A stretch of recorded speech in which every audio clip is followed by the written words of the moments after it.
वैसे तो इस बुक में डायग्राम्स दिए हैं, पर क्योंकि ऑडियो बुक है और ऑडियो में हम आपको डायग्राम्स दिखा नहीं सकते, इसलिए हम आपको इसमें दिए गए सारे कॉन्सेप्ट्स आसान सी भाषा में समझा देंगे।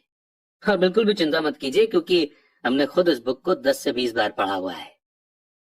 देखिए, सबसे पहले तो हमें 4 शब्दों को याद रखना है, जो हैं इनकम, एक्सपेंसेस यानी कि खर्चे, एसेट और लायबिलिटी। इनकम और एक्सपेंसेस से इनकम स्टेटमेंट बनता है, जिसे अक्सर प्रॉफिट एंड लॉस स्टेटमेंट भी कहा जाता है। यह इनकम और खर्च के बारे में बताता है, यानी पैसा कहां से आया और कहां गया। और ये तो हम सब अपने घर में करते ही हैं। हम लिखते हैं कि इस महीने हमने कितने पैसे कमाए, यानी कितनी इनकम आई, और उसमें से हमने कितने पैसे किस किस चीज में खर्च किए। यानी इन 4 शब्दों में से ये 2 शब्द इनकम और एक्सपेंसेस तो हर किसी को पता है। पर प्रॉब्लम यह है कि बहुत से लोगों को अगले 2 शब्द या तो पता नहीं है, या फिर उन्हें हम ठीक से समझते ही नहीं हैं। और बाकी के ये 2 शब्द हैं एसेट और लायबिलिटीज। इन 2 शब्दों को, एसेट और लायबिलिटीज को, जब एक साथ लिखते हैं तो इसे हम बैलेंस शीट बोलते हैं। और ये नाम आपने जरूर सुना होगा। बैलेंस शीट ये नाम इसलिए दिया गया है क्योंकि इसमें एसेट और लायबिलिटीज को एक साथ मिलाकर देखा जाता है, यानी उन्हें बैलेंस किया जाता है। कुछ लोग जिनमें पैसे की समझ नहीं होती, इनकम स्टेटमेंट और बैलेंस शीट के बीच के रिलेशन को नहीं जानते। इस रिलेशनशिप को जानना बेहद जरूरी है। इसलिए जैसा मैंने पहले कहा था कि अमीर डैडी ने हमेशा दोनों छोटे बच्चों को आसान सी डेफिनेशन सिखाई। उन्होंने कहा कि एसेट वो होता है जो आपकी जेब में पैसा डालता है। अच्छी, सिंपल और इजी टू यूज डेफिनेशन है ना? एसेट वो चीजें होती हैं जो मेरी जेब में पैसा डालती हैं, यानी ये हमें पैसा बना कर देते हैं, बिना हमारे काम किए हुए या बहुत कम काम किए हुए। एग्जाम्पल के लिए, अगर हम घर रेंट पर दे देते हैं और उसे खुद एक्टिवली मैनेज भी नहीं करते, तो ये घर हमारा एसेट बन जाएगा, क्योंकि इसे मैनेज करने के लिए ज्यादा टाइम नहीं देना पड़ेगा। फिर भी हर महीने इससे रेंट आता रहेगा। और इसी तरह हमारी कोई शॉप है जिसे कोई और मैनेज कर रहा है और हर महीने हमें उससे पैसे मिल रहे हैं, तो वो भी हमारा एसेट ही है। और इसके उल्टे लायबिलिटी वो चीज है जो मेरी जेब से पैसे निकालती है। मान लीजिए कि हम कोई बड़ा घर लेते हैं और इस घर से हमें कोई इनकम नहीं मिल रही है, तो इस घर ने एक ही बार में हमारा खर्च नहीं करवाया, बल्कि बार बार हमें इसमें खर्चा करना पड़ेगा, और इसलिए ये हमारी लायबिलिटी बन जाएगी। कभी इसमें मेंटेनेंस का खर्च देना पड़ेगा, जैसे लॉन को साफ रखने के लिए माली रखना पड़ेगा। और अगर सिंपल सा घर भी है तो भी हमें नॉर्मल मेंटेनेंस के लिए तो पैसा खर्च करना ही पड़ेगा। अब इसका मतलब ये नहीं हुआ कि हम अपने पर्सनल यूज के लिए घर ले ही ना, बल्कि इसका मतलब ये हुआ कि हम एटलीस्ट इन टर्म्स को, और ये जो शब्दावली, ये जो जार्गन्स हम यूज कर रहे हैं, इन्हें हम समझें और लाइफ में एसेट्स को लायबिलिटीज से पहले खरीदें। और ये ध्यान रखें कि एसेट्स से हमें ज्यादा पैसा आना चाहिए और लायबिलिटीज से हमारी जेब से कम पैसे जाने चाहिए। और अगर आसान करें तो असल में आपको इतना ही जानने की जरूरत है कि अगर आप अमीर बनना चाहते हैं तो आप जिंदगी भर एसेट खरीदते रहिए। अगर आप गरीब या मिडिल क्लास आदमी बनना चाहते हैं तो आप लायबिलिटी खरीदते रहिए। और इनके बीच को फर्क न जानने से ज्यादातर लोग जीवन भर पैसे की तंगी से परेशान रहते हैं। पैसों के लिए एक आदमी इसीलिए परेशान होता रहता है क्योंकि न तो वो इन शब्दों को समझ पाता है और न ही इन नंबर्स को। जिन लोगों के सामने पैसे की मुश्किलें आ रही हैं, उन्हें ये समझ लेना चाहिए कि शब्दों या नंबर्स में ऐसा कुछ है जिसे वे पढ़ नहीं पा रहे हैं। कोई चीज ठीक से उनकी समझ में नहीं आ रही है। अमीर लोग इसीलिए अमीर होते हैं क्योंकि इस मामले में वे पैसे की तंगी से परेशान लोगों से ज्यादा समझदार होते हैं। तो अगर आप अमीर बनना चाहते हैं और अपनी दौलत को बनाए रखना चाहते हैं, तो पैसे के बारे में सीखना और समझदारी दोनों इंपॉर्टेंट हैं, शब्दों में भी और नंबर में भी। ध्यान रखिए कि सिर्फ नंबर से पूरी बात समझ में नहीं आती है और सिर्फ शब्दों से भी पूरी बात समझ में नहीं आती है। मायने तो पूरी कहानी के होते हैं। किसी फाइनेंशियल रिपोर्ट में नंबर को पढ़ना प्लॉट या कहानी ढूंढने की तरह ही है। पैसा कहां जा रहा है, इस बात की कहानी। 80% परिवारों की पैसे की कहानी ये होती है कि वे अमीर बनने के लिए कड़ी मेहनत करते जाते हैं। इसका कारण ये नहीं है कि वे पैसा नहीं कमाते, असली कारण ये है कि वे जिंदगी भर असेट की जगह लायबिलिटी खरीदते रहते हैं। आइए अब हम समझते हैं कि गरीब आदमी अपना पैसा कैसे खर्च करता है। एक्चुअली एक गरीब इंसान को असेट और लायबिलिटी के बारे में कुछ पता नहीं होता, इसलिए वो बेचारा अपने पैसों को कुछ इस तरह से खर्च करता है। उसे पैसे उसकी सैलरी से मिलते हैं, वो उन्हें खर्च कर देता है और उसके पैसे खत्म हो जाते हैं। उसे ज्यादा पैसे कमाने के लिए रोज दोबारा मेहनत करनी पड़ती है, यानी कम पैसे होने की वजह से न ये एसेट खरीद पाता है और न ही लायबिलिटी। अब बात करते हैं मिडिल क्लास आदमी की। एक मिडिल क्लास आदमी के पास इनकम थोड़ी ज्यादा आती है और वो पैसे पहले उसके एक्सपेंस कॉलम में जाते हैं, यानी वो पहले अपने खर्चे पूरे करता है और उसके बाद वो लायबिलिटीज खरीदता है, जैसे कि नई कार, नया मोबाइल फोन, नया घर वगैरह। ये लायबिलिटीज उसकी जेब से हर महीने पैसे निकलवाती रहती हैं। एक मिडिल क्लास इंसान के पास बहुत ही कम असेट्स होते हैं जो उसे पैसा कमा कर दे सकें। कई मिडिल क्लास लोगों के पास कोई भी एसेट नहीं होता है, यानी कोई पैसिव इनकम का सोर्स नहीं होता है, इसलिए वो पूरी जिंदगी रैट रेस में लगे रहते हैं। फाइनली आता है एक अमीर आदमी का एग्जाम्पल। इसके पैसे खर्चने के तरीके बहुत इंटरेस्टिंग हैं। इन लोगों का पूरा फोकस अपने एसेट कॉलम पर होता है, यानी ये अपनी इनकम से पैसा खर्च करके यही सोचता है कि वो ऐसी चीज कैसे बनाए या खरीदे जिससे उसे हर महीने पैसा मिलता रहे और इन पैसों के लिए उसे ज्यादा काम न करना पड़े। इनकी ये सोच होती है कि ये अपनी जिंदगी में एसेट बनाएंगे और उसके बाद ही लायबिलिटी लेंगे। इसलिए कई छोटे बिजनेसमैन को भी आपने यही कहते सुना होगा कि पहले दुकान फिर मकान। तो अभी हमने ये सीखा कि गरीब को एसेट या लायबिलिटी के बारे में नॉलेज ही नहीं होती है। मिडिल क्लास इंसान को थोड़ी बहुत नॉलेज होती है, लेकिन वो अपनी पूरी जिंदगी लोगों को शो ऑफ करने के लिए लायबिलिटीज लेता जाता है, जो उसकी जेब से एक बार नहीं बल्कि बार बार पैसे निकलवाती हैं, और इसीलिए ये लोग रैट रेस में लगे रहते हैं। अमीर आदमी सबसे पहले अपने एसेट पर फोकस करता है। वो सोचता है कि पहले वो पैसिव इनकम सोर्स क्रिएट करेगा और उसके बाद ही लायबिलिटीज लेगा। बस पैसे खर्च करने की प्रायोरिटी ही किसी इंसान को अमीर तो किसी को गरीब बना देती है। हम में से हर एक को जिंदा रहने के लिए खर्च करना पड़ता है।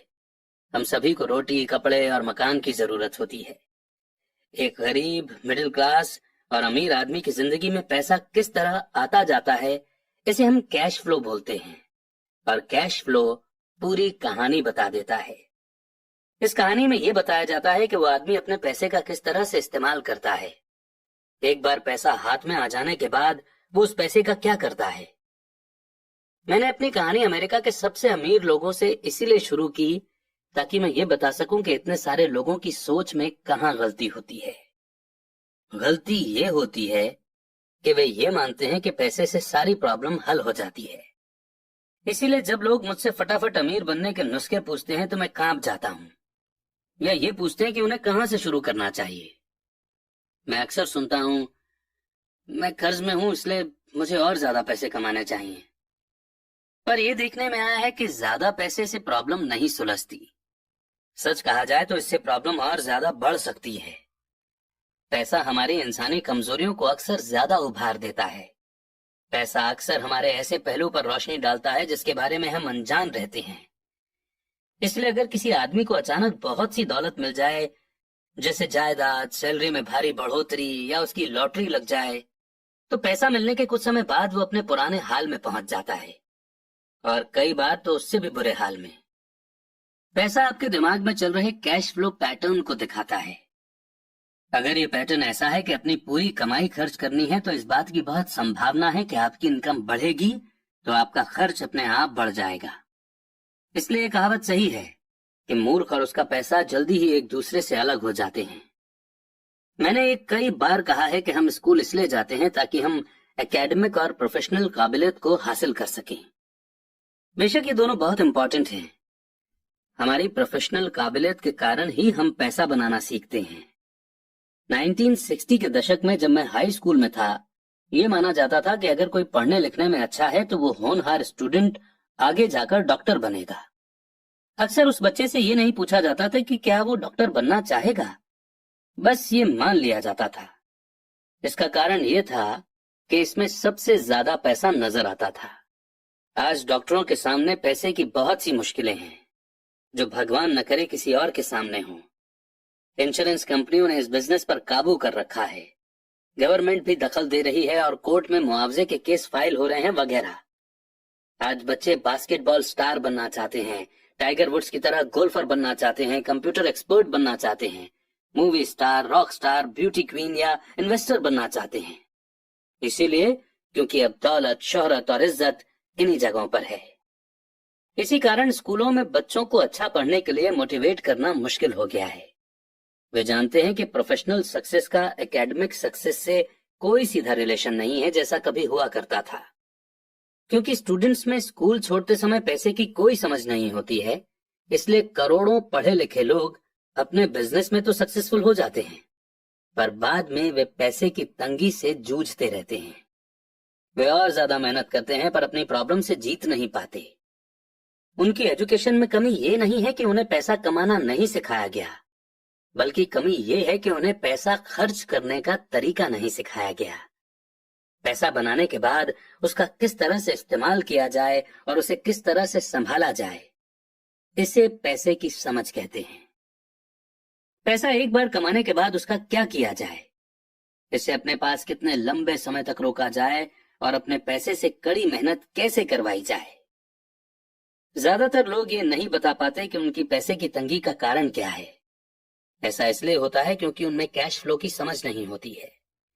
कोई आदमी बहुत पढ़ा लिखा हो सकता है, अपने बिजनेस में सक्सेसफुल हो सकता है, पर हो सकता है कि उसमें पैसे की बिल्कुल भी समझ ना हो। ऐसे लोग अक्सर जरूरत से ज्यादा कड़ी मेहनत करते हैं, क्योंकि उन्होंने कड़ी मेहनत करना तो सीखा है, पर पैसे से अपने लिए कड़ी मेहनत करवाना नहीं सीखा। ये कहानी बताती है कि पैसे का सुख भरा सपना किस तरह दुख भरे सपने में बदल जाता है। कड़ी मेहनत करने वाले लोगों की फिल्मी कहानी एक घिसे पिटे ढर्रे पर चलती है। हाल में शादीशुदा खुश बहुत पढ़े लिखे पति पत्नी साथ साथ रेंट के मकान में रहने लगते हैं। जल्दी उन्हें ये लगने लगता है कि वे पैसा बचा रहे हैं, क्योंकि दो लोगों के साथ साथ रहने का खर्च भी लगभग उतना ही होता है जितना कि अकेले आदमी का। प्रॉब्लम यह है कि जिस अपार्टमेंट में वे रहते हैं वो छोटा है। वे अपने सपनों का घर खरीदने के लिए पैसे बचाने लगते हैं ताकि वे बच्चे पैदा कर सकें। अब उनके पास दो लोगों की सैलरी होती है और वे अपने करियर पर ज्यादा ध्यान देने लगते हैं। उनकी इनकम बढ़ने लगती है, जैसे जैसे उनकी इनकम बढ़ने लगती है उनके खर्चे भी बढ़ने लगते हैं। ज्यादातर लोगों के लिए पहले नंबर का खर्च होता है टैक्स।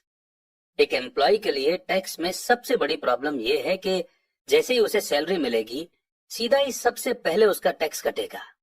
बाद में बचे हुए पैसे उसे मिलेंगे, जिससे वो अपने बाकी के खर्चे करेगा, और टैक्स एक सबसे बड़ा एक्सपेंस है। फिर लायबिलिटी बढ़ने लगती है। इसे समझाने का सबसे अच्छा तरीका यह है कि हम वापस यंग पति पत्नी की कहानी की तरफ चलें। उनकी इनकम बढ़ने के कारण वे फैसला करते हैं कि अब वे रेंट के मकान में नहीं रहेंगे, बल्कि अपने सपनों का घर खरीद लेंगे। जब वे अपने घर में पहुंच जाते हैं तो उन पर एक नए टैक्स का बोझ आ जाता है, जिसे प्रॉपर्टी टैक्स कहते हैं। फिर वो लोग एक नई कार खरीदते हैं, नया फर्नीचर और नया सामान खरीदते हैं, ताकि उनका घर आलीशान लगे। अचानक वे अपने सपने से जागते हैं और देखते हैं कि उनके लायबिलिटी का कॉलम बढ़ गया है। वे कर्ज में हैं और उन्हें बहुत से होम लोन और क्रेडिट कार्ड लोन चुकाने हैं। अब वे रैट रेस में फंस चुके हैं। एक बच्चा पैदा हो जाता है, वे और कड़ी मेहनत करते हैं। ये प्रोसेस फिर रिपीट होता है, ज्यादा पैसा आता है, उस पर ज्यादा टैक्स लगता है, और तभी उनके पास एक क्रेडिट कार्ड आ जाता है। वे उसका इस्तेमाल करते हैं। जब वो खत्म हो जाता है तब एक लोन कंपनी का आदमी आकर उन्हें बताता है कि उनका सबसे बड़ा एसेट, उनका घर, उसकी कीमत बढ़ गई है। कंपनी उन्हें एक बिल कंसोलिडेशन लोन देने का ऑफर करती है, क्योंकि उनकी क्रेडिट हिस्ट्री बहुत अच्छी है। कंपनी उन्हें यह भी बताती है कि समझदारी इसी में होगी कि वे अपने ऊंचे इंटरेस्ट रेट पर लिए गए कंज्यूमर लोन को उनके क्रेडिट कार्ड से चुका दें, और इसके अलावा उनके घर पर लगने वाले इंटरेस्ट से उन्हें टैक्स में छूट यानी कि एग्जेम्पशन भी मिलेगी। वे ऐसा ही करते हैं और ज्यादा इंटरेस्ट रेट वाले क्रेडिट कार्ड का पेमेंट कर देते हैं। इसके बाद वे राहत की सांस लेते हैं कि उन्होंने क्रेडिट कार्ड का हिसाब साफ कर दिया है। अब उन्होंने अपने कंज्यूमर लोन को होम लोन में बदल लिया है, उनका पेमेंट भी कम हो जाता है क्योंकि उन्हें अपने कर्ज को 30 साल की इंस्टॉलमेंट में चुकाना है। प्रॉब्लम से डील करने का यही स्मार्ट तरीका है। उनके पड़ोसी आते हैं और उन्हें शॉपिंग पर चलने के लिए इनवाइट करते हैं। दिवाली, न्यू ईयर की सेल लगी हुई है, यही तो मौका है कुछ पैसा बचाने का। वे अपने आप से कहते हैं कि मैं कुछ नहीं खरीदूंगा, मैं तो सिर्फ देखने जा रहा हूं। पर अगर कोई चीज जम जाए तो उसे खरीदने की उम्मीद में वे अपने क्रेडिट कार्ड को ले जाना नहीं भूलते। मैं ऐसे यंग कपल से हर समय टकराता हूं। उनके नाम बदलते रहते हैं पर उनकी पैसे की तंगी एक सी ही रहती है। वे मेरी चर्चाओं में ये सुनने के लिए आते हैं कि मैं इस बारे में क्या कहता हूं। वे मुझसे पूछते हैं कि क्या आप हमें बता सकते हैं कि और ज्यादा पैसे कैसे कमाया जा सकता है। उनकी खर्चीली आदतों ने उन्हें और ज्यादा कमाने के लिए मजबूर कर दिया है। वे इतना भी नहीं जानते कि दरअसल प्रॉब्लम पैसा कमाने की नहीं है, पैसा सही तरह से खर्च करने की है, और यही पैसे की तंगी का कारण है। ये समस्या इसलिए पैदा होती है क्योंकि उनमें पैसे की समझ नहीं होती। ये समस्या इसलिए और भी भयानक हो जाती है क्योंकि वे एसेट और लायबिलिटी के फर्क को नहीं समझ पाते। मेरा मानना है कि ज्यादा पैसे से शायद ही कभी किसी की पैसे की प्रॉब्लम सुलझती है। समस्याएं समझदारी से सुलझती हैं। मेरा एक दोस्त बार बार कर्ज में फंसे लोगों को यही सलाह देता है। वो कहता है, अगर आपको लगता है कि आपने अपने आप को किसी गड्ढे में फंसा लिया है तो सबसे पहले तो उस गड्ढे को और खोदना बंद कर दो। बहुत बार अपनी अंदरूनी समझदारी पर भरोसा करने के बजाय लोग भीड़ के साथ साथ चलने लगते हैं। वे कोई काम इसलिए करते हैं क्योंकि सभी लोग ऐसा कर रहे हैं। वे सवाल पूछने के बजाय कॉपी करने लगते हैं। अक्सर वे नासमझी के कारण वही दोहराते जाते हैं जो उन्हें सिखाया गया है। इस तरह के थॉट के आपका घर आपकी सबसे बड़ी पूंजी है। आपका घर आपका सबसे बड़ा इन्वेस्टमेंट है। अगर आप ज्यादा कर्ज लेते हैं तो आपको टैक्स में ज्यादा एग्जेम्पशन मिलेगी। सेफ जॉब खोजो, गलतियां मत करो, रिस्क मत उठाओ, वगैरह वगैरह। ऐसा भी कहा जाता है कि ज्यादातर लोगों के लिए मौत से भी डरावनी चीज होती है भीड़ के सामने बोलने का डर। साइकोलॉजिस्ट कहते हैं कि ज्यादातर लोग पब्लिक प्लेटफॉर्म पर बोलने से इसलिए डरते हैं क्योंकि उन्हें यह डर होता है कि उनकी बुराई होगी, लोग उनकी हंसी उड़ाएंगे, वे अकेले रह जाएंगे, सबसे कट जाएंगे और बिरादरी से अलग थलग कर दिए जाएंगे। सबसे अलग होने का डर या अकेले रह जाने का डर ही वो सबसे बड़ा कारण है जिसकी वजह से ज्यादातर लोग अपनी प्रॉब्लम हल करने के लिए नए तरीके नहीं ढूंढते।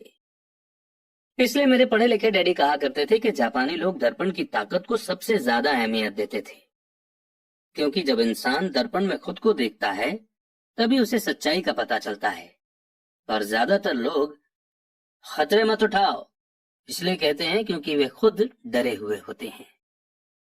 ये किसी भी चीज के बारे में कहा जा सकता है, जैसे गेम में, रिलेशनशिप में, करियर में, पैसों का डर, समाज से कट जाने का डर, और इन्हीं कारणों से लोग लीक पर चलते रहते हैं और समाज की एक्सेप्टेड बिलीफ या पॉपुलर ट्रेंड के खिलाफ नहीं जाते। आपका घर एक असेट है, कड़ी मेहनत करो। प्रमोशन का सवाल है, एक दिन मैं वाइस प्रेसिडेंट बन जाऊंगा। पैसे बचाओ, जब मेरी सैलरी बढ़ेगी तो मैं एक बड़ा घर खरीद लूंगा। म्यूचुअल फंड सेफ हैं।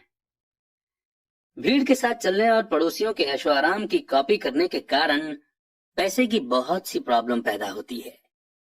कई बार हम सभी को दर्पण में देखने की जरूरत होती है और हमें अपने डर के बजाय अपनी अंदरूनी समझदारी से सोचना चाहिए। जब माइक और मैं 16 साल के हुए तो हमें स्कूल में प्रॉब्लम आने लगी थी। हम बुरे बच्चे नहीं थे, हम सिर्फ अपने आप को भीड़ से अलग कर रहे थे। स्कूल के बाद और शनिवार रविवार को हम माइक के डैडी के लिए काम करते थे। माइक और मैं अक्सर घंटों तक उसके डैडी के साथ बैठे रहते थे जब वे अपने बैंकर्स, वकीलों, अकाउंटेंट, ब्रोकर, इन्वेस्टर्स, मैनेजर्स और एम्प्लॉइज के साथ डिस्कशन करते थे। माइक के डैडी ने 13 साल की उम्र में स्कूल छोड़ दिया था और अब वे पढ़े लिखे लोगों को रास्ता दिखा रहे थे, उन्हें ऑर्डर और इंस्ट्रक्शंस दे रहे थे, उनसे सवाल पूछ रहे थे। पढ़े लिखे लोग उनकी एक आवाज पर दौड़े चले आते थे और उनके गुस्से से डरते थे। ये आदमी कभी भीड़ के साथ नहीं चला। इस आदमी ने खुद के दम पर सोचा और फैसले किए।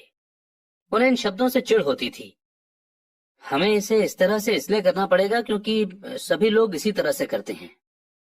वे नहीं हो सकता इन शब्दों से भी बहुत चिढ़ते थे। अगर आप उनसे कोई काम करवाना चाहते थे तो आपको बस इतना ही कहना था, मुझे लगता है कि आप इसे नहीं कर सकते। माइक और मैं उनके साथ रहकर जितना सीखे उतना हमने स्कूल के बिताए सालों में कभी नहीं सीखा, कॉलेज में भी नहीं। माइक के डैडी के पास स्कूल की एजुकेशन तो नहीं थी, पर उनके पास पैसे की नॉलेज थी और इसी कारण वे सक्सेसफुल भी थे। वे हमें बार बार बताया करते थे कि एक समझदार आदमी अपने से ज्यादा समझदार लोगों को जॉब पर रख सकता है। इसीलिए माइक और मुझे समझदार लोगों की बातें सुनने और उनसे सीखने का फायदा मिला। पर इसके कारण माइक और मैं दोनों ही उस सोशल बिलीफ के साथ नहीं चल पाए जो हमारे टीचर हमें सिखाते थे, और इस वजह से कई प्रॉब्लम्स पैदा हो गईं। जब कोई टीचर कहता था कि अगर तुम्हें अच्छे नंबर नहीं मिलते हैं तो तुम दुनिया में कुछ नहीं कर सकते, तो माइक और मैं अपनी भवें चढ़ा लेते थे। जब हमें घिसे पेटे ढर्रे पर चलने को कहा जाता था और रूल्स को फॉलो करना सिखाया जाता था तो हमें यह लगता था कि स्कूल की एजुकेशन दरअसल क्रिएटिविटी का गला घोंट देती है। हम मम्मी डैडी की ये बात समझने लगे थे कि स्कूलों को इसलिए बनाया गया है ताकि वहां अच्छे एम्प्लॉय तैयार हो सके, न कि अच्छे मालिक। कभी कभार माइक या मैं टीचर से पूछते थे कि हम जो पढ़ रहे हैं वो असल जिंदगी में कितना काम आएगा, या हमें पैसों के बारे में क्यों नहीं पढ़ाया जाता है। दूसरे सवाल का अक्सर जवाब मिलता था कि पैसा इंपॉर्टेंट नहीं है, और अगर हम अच्छी पढ़ाई करेंगे तो पैसा अपने आप मिलने लगेगा। हम पैसे की ताकत के बारे में जितना ज्यादा जानते जाते थे, अपने टीचर्स और साथ पढ़ने वाले बच्चों से उतना ही दूर होते जाते थे। मेरे पढ़े लिखे डैडी ने कभी मुझ पर अच्छे नंबरों के लिए दबाव नहीं डाला। मुझे इस बात पर हैरत होती है कि उन्होंने ऐसा क्यों नहीं किया, पर हम लोगों में पैसे को लेकर अक्सर बहस होने लगी थी। जब मैं 16 साल का हुआ तो मेरी पैसे की बुनियाद मेरी मम्मी डैडी से अच्छी हो चुकी थी। मैं हिसाब किताब रख सकता था। मैं tax accountants, corporate attorney, bankers, real estate brokers, investors वगैरह की बातें सुनता था। मेरे डैडी टीचर्स से बातें करते थे। एक दिन मेरे डैडी मुझे बता रहे थे कि हमारा घर हमारे लिए सबसे बड़ा इन्वेस्टमेंट क्यों है। इस बात को लेकर हम लोगों में बहस हो गई जब मैंने उन्हें ये बताया कि घर हमारे लिए एक अच्छा इन्वेस्टमेंट क्यों नहीं है। अपने अपने घरों को लेकर मेरे अमीर डैडी और मेरे गरीब डैडी के विचारों में कितना फर्क था।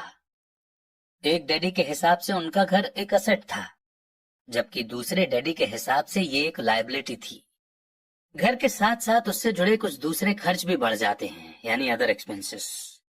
एक ज्यादा बड़े घर का मतलब था और ज्यादा खर्चा। इसका मतलब था कि कैश फ्लो खर्च के कॉलम से होकर गुजरता रहता था। आज भी लोग मुझसे इस बात पर बहस करते हैं कि उनका घर एसेट क्यों नहीं होता।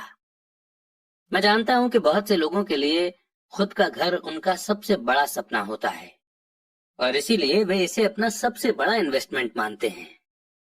अपने घर के मालिक होने से ज्यादा अच्छा कुछ भी नहीं है। मैं इस पॉपुलर बिलीफ को देखने का एक और नजरिया दिखाना चाहता हूं। अगर मैं और मेरी पत्नी एक ज्यादा बड़ा और आलीशान मकान खरीदने के बारे में सोचते हैं तो हम जानते हैं कि ये एक एसेट नहीं होगा, बल्कि एक लायबिलिटी होगी, क्योंकि इससे हमारी जेब से पैसा निकल जाएगा। तो ये रहा मेरा तर्क। हालांकि ज्यादातर लोग मुझसे सहमत नहीं होंगे, क्योंकि घर एक इमोशनल चीज होती है और जब पैसे का सवाल आता है तो भावनाएं पैसे की समझ को हरा देती हैं। मुझे पर्सनल एक्सपीरियंस से पता है कि पैसा हर फैसले को इमोशनल बना देता है। जब घर की बात आती है तो मैं ये बताना चाहता हूं कि ज्यादातर लोग उस घर की कीमत चुकाने के लिए जिंदगी भर काम करते हैं, जिसके वे कभी पूरी तरह से मालिक नहीं होते। दूसरे शब्दों में, ज्यादातर लोग एक घर खरीदने के कुछ सालों बाद दूसरा घर खरीदते हैं, और हर बार पहले मकान के लिए जो वो कर्ज लेते हैं उस पर उनके पास हर बार फिर से 30 साल का नया कर्ज हो जाता है। 2. हालांकि लोगों को होम लोन की पेमेंट पर इंटरेस्ट के लिए टैक्स में छूट मिलती है, पर वे अपने अदर एक्सपेंसेस के लिए टैक्स के बाद मिलने वाले रुपए का इस्तेमाल लायबिलिटीज लेने में ही करते हैं, अपनी मॉर्टगेज पूरी तरह चुकाने के बाद भी। 3. Property tax. मेरी पत्नी के मम्मी डैडी को धक्का लगा जब उनके घर का प्रॉपर्टी टैक्स हर महीने 10,000 रुपए तक पहुंच गया। ये तब हुआ जब वे रिटायर हो चुके थे। और इस बढ़ोतरी से उनके रिटायरमेंट के बाद का बजट गड़बड़ा गया और उन्हें मजबूरन मकान बदलना पड़ा। 4. घर की कीमत हमेशा नहीं बढ़ती। मेरे कुछ दोस्त हैं जिन्होंने अपने लिए घर कर्ज पर लिया था। उन्हें 1 करोड़ रुपए से भी ज्यादा का कर्ज चुकाना है, पर आज उस घर की कीमत 70 लाख रुपए से ज्यादा नहीं है। 5. सबसे बड़े नुकसान अपॉर्चुनिटी गंवाने की वजह से होते हैं। अगर आपका सारा पैसा मकान में फंसा रहता है तो आपको ज्यादा कड़ी मेहनत करनी पड़ती है ताकि आपका खर्च चलता रहे। इस दौरान आप अपने लिए कोई एसेट नहीं बना पाते। अगर एक यंग पति पत्नी शुरुआत में ही अपने लिए एसेट बनाने लग जाएं, तो उनके आगे के साल आराम से गुजरेंगे, खासकर उस समय जब वे अपने बच्चों को कॉलेज में भेजेंगे। इस दौरान उनका एसेट भी बढ़ जाएगा और उनके खर्चे भी आराम से चलते रहेंगे। अक्सर ऐसा होता है कि आपका घर आपके बढ़ते हुए खर्च को चुकाने के लिए होम इक्विटी लोन का साधन बन जाता है। इन शॉर्ट बोले तो अपना घर खरीदने का फैसला बहुत महंगा पड़ता है। इसके बजाय बेहतर यह होगा कि जल्दी ही इन्वेस्टमेंट पोर्टफोलियो बना लिया जाए। किसी आदमी पर इसका असर कम से कम 3 तरह से पड़ता है। 1. समय की बर्बादी, क्योंकि इस दौरान दूसरी प्रॉपर्टी की वैल्यू बढ़ गई होती है। 2. एक्स्ट्रा कैपिटल की बर्बादी, जिसे दोबारा इन्वेस्ट किया जा सकता था, जबकि घर खरीदने के बाद आपको घर से सीधे जुड़े बहुत से खर्चे उठाने पड़ते हैं। 3. एजुकेशन की बर्बादी। अक्सर ऐसा होता है कि लोग ये मानते हैं कि उनके एसेट में उनका घर, सेविंग्स और रिटायरमेंट प्लान आते हैं, क्योंकि उनके पास इन्वेस्ट करने के लिए पैसा नहीं होता, इसलिए वे बिल्कुल भी इन्वेस्टमेंट नहीं करते। इस कारण उन्हें इन्वेस्टमेंट का एक्सपीरियंस कभी नहीं मिल पाता। ज्यादातर लोग एक समझदार इन्वेस्टर नहीं बन पाते, और सबसे बढ़िया इन्वेस्टमेंट आमतौर पर सबसे पहले समझदार इन्वेस्टर्स को बेचे जाते हैं, जो बाद में उन्हें सेफ खेलने वाले लोगों को बेचते हैं। मेरे पढ़े लिखे डैडी का फाइनेंशियल स्टेटमेंट रैट रेस में फंसे इंसान का सबसे अच्छा एग्जाम्पल है। उनके खर्च हमेशा उनकी इनकम से ज्यादा होते थे, इसलिए उन्हें प्रॉपर्टी में इन्वेस्ट करने का मौका ही नहीं मिलता था। इसका नतीजा ये होता था कि उनकी लायबिलिटी, जैसे होम लोन और क्रेडिट कार्ड के कर्ज, उनकी जेब से हर महीने इतना पैसा निकाल लेते थे जितना कि उनके एसेट उनके लिए कभी भी नहीं कमा पाते थे। दूसरी तरफ मेरे अमीर डैडी का फाइनेंशियल स्टेटमेंट ये दिखाता है कि वे जी जान लगाकर इन्वेस्टमेंट कर रहे थे और उन्होंने अपनी लायबिलिटीज को कम से कम रखा था। मेरे अमीर डैडी के फाइनेंशियल स्टेटमेंट से यह भी पता चलता है कि अमीर लोग और ज्यादा अमीर क्यों बनते हैं। एसेट वाले कॉलम की इनकम इतनी ज्यादा होती है कि खर्च आराम से चल जाता है और कुछ पैसा भी बच जाता है। इस बचे हुए पैसे को एक बार फिर से एसेट वाले कॉलम में दोबारा इन्वेस्ट कर दिया जाता है। एसेट वाला कॉलम बढ़ता रहता है और इससे होने वाली इनकम भी बढ़ती रहती है। नतीजा ये होता है कि अमीर लोग और ज्यादा अमीर होते जाते हैं। अब आप पूछेंगे कि एग्जैक्टली अमीर लोग और ज्यादा अमीर क्यों होते जाते हैं। मिडिल क्लास लोग हमेशा पैसे की तंगी से जूझते रहते हैं। उनकी बेसिक इनकम सैलरी से होती है और जैसे जैसे उनकी सैलरी बढ़ती है उनके टैक्स भी बढ़ते जाते हैं। इसके साथ ही इनकम बढ़ने पर उनके खर्च भी बढ़ जाते हैं। इसलिए इसे चूहा दौड़ यानी कि रैट रेस कहा गया है। ये लोग मानते हैं कि उनका घर उनका बड़ा एसेट है और इसीलिए वे इनकम दिलाने वाली प्रॉपर्टी में इन्वेस्ट नहीं करते। मिडिल क्लास को पैसे की तंगी क्यों होती है? आज की कर्जदार सोसाइटी यानी कि क्रेडिट सोसाइटी 2 बातें मानती है। पहली ये कि खुद का घर एक इन्वेस्टमेंट होता है और दूसरी ये कि सैलरी बढ़ने पर खर्च भी बढ़ना चाहिए या एक ज्यादा बड़ा घर खरीद लेना चाहिए। बढ़ते हुए खर्च के कारण परिवार ज्यादा कर्ज में फंस जाते हैं और उन्हें पैसे की और ज्यादा तंगी का सामना करना पड़ता है। हालांकि वे अपनी जॉब में लगातार तरक्की कर रहे हैं और उनकी सैलरी लगातार बढ़ती जा रही है। इसे हाई रिस्क लिविंग या बहुत जोखिम भरी लाइफस्टाइल कहा जाता है और इसका कारण यह है कि ऐसे लोगों में पैसे की समझ नहीं होती। 1990 के दशक में यानी कि 1990 के डिकेड में जॉब में भारी कटौती से ये बात पता चली कि मिडिल क्लास पैसे के मामले में कितना इनसिक्योर है। अचानक कंपनी पेंशन प्लान की जगह पर 401 के प्लान आ गए हैं। अगर इंडिया की बात करें तो इंडिया में भी 2004 के बाद से पेंशन देना बंद कर दिया गया। सिर्फ डिफेंस सर्विसेज में पेंशन हैं और एनपीएस यानी कि न्यू पेंशन स्कीम स्टार्ट कर दी गई और इसे रिटायरमेंट का सहारा नहीं बनाया जा सकता। मिडिल क्लास में घबराहट का माहौल पैदा हो गया है। आज एक अच्छी बात यह है कि ज्यादातर लोग ये बातें समझते हैं और इसलिए उन्होंने म्यूचुअल फंड खरीदना शुरू कर दिया है। इन्वेस्टमेंट में हुई बढ़ोतरी के कारण ही हमने स्टॉक मार्केट में इतनी तेजी देखी है। आज मिडिल क्लास की बढ़ती मांग को पूरा करने के लिए नए नए म्यूचुअल फंड बनते जा रहे हैं। म्यूचुअल फंड इसलिए पॉपुलर हैं क्योंकि वे सेफ होने के सिंबल हैं। म्यूचुअल फंड खरीदने वाले आदमी जॉब में, टैक्स और होम लोन चुकाने में, अपने बच्चों की कॉलेज की फीस के लिए पैसे बचाने में और अपने क्रेडिट कार्ड का हिसाब साफ रखने में बहुत ज्यादा बिजी हैं। उनके पास इतना समय ही नहीं है कि वे इन्वेस्ट करने की स्किल सीख सकें। इसीलिए वे म्यूचुअल फंड के मैनेजर की काबिलियत पर भरोसा करते हैं। साथ ही क्योंकि म्यूचुअल फंड कई तरह के इन्वेस्टमेंट करता है, इसलिए उन्हें ऐसा लगता है कि उनका पैसा ज्यादा सेफ है, क्योंकि ये कई टुकड़ों में बट गया है, या अंग्रेजी में बोले तो डाइवर्सिफाइड हो गया है। पढ़े लिखे मिडिल क्लास का ये ग्रुप म्यूचुअल फंड ब्रोकर्स और फाइनेंशियल प्लानर्स के डाइवर्सिफाइड प्रिंसिपल्स को सही मानता है। सेफ रहो, रिस्क से बचे रहो। असली ट्रेजेडी तो यह है कि पैसे की समझ न होने के कारण एवरेज मिडिल क्लास लोग खतरों का सामना करते हैं। उनके सेफ खेलने का असली कारण यह होता है कि उनके पास पैसे की तंगी होती है।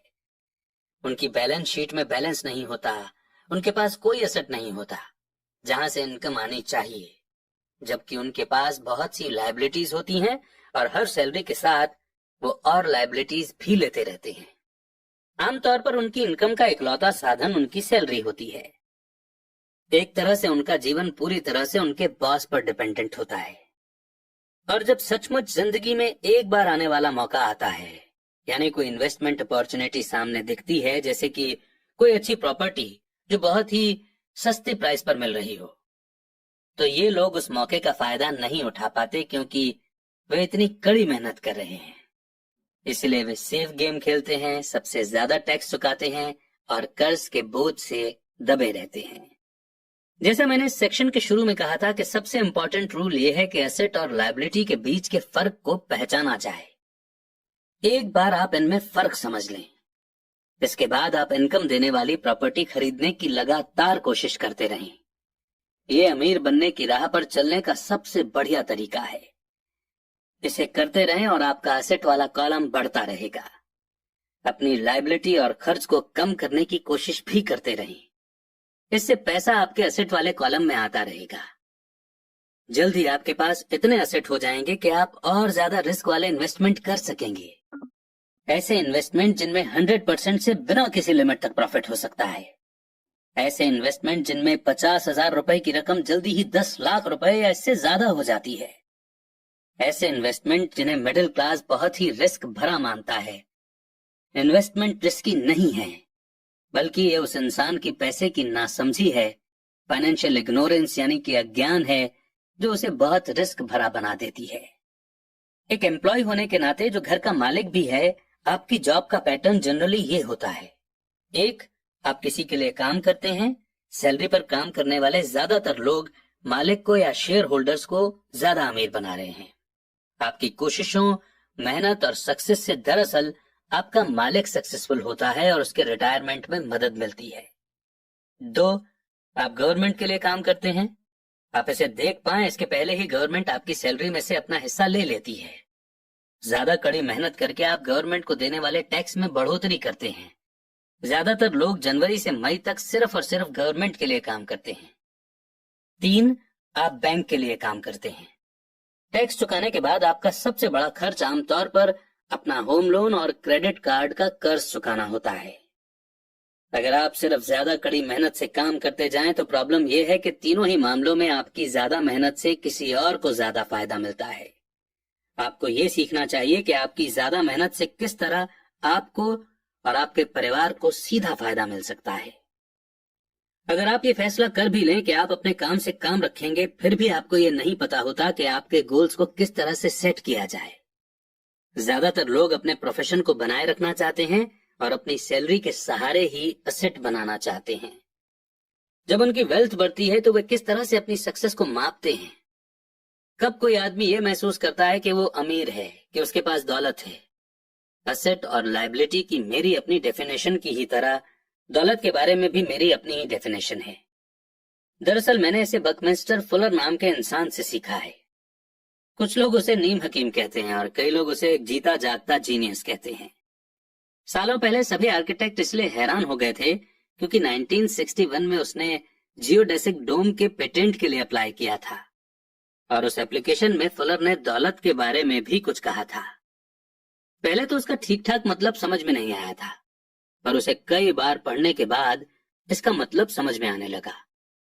दौलत किसी आदमी की वो एबिलिटी या काबिलियत है जिसके सहारे वो आगे आने वाले इतने दिनों तक जिंदा रह सकता है।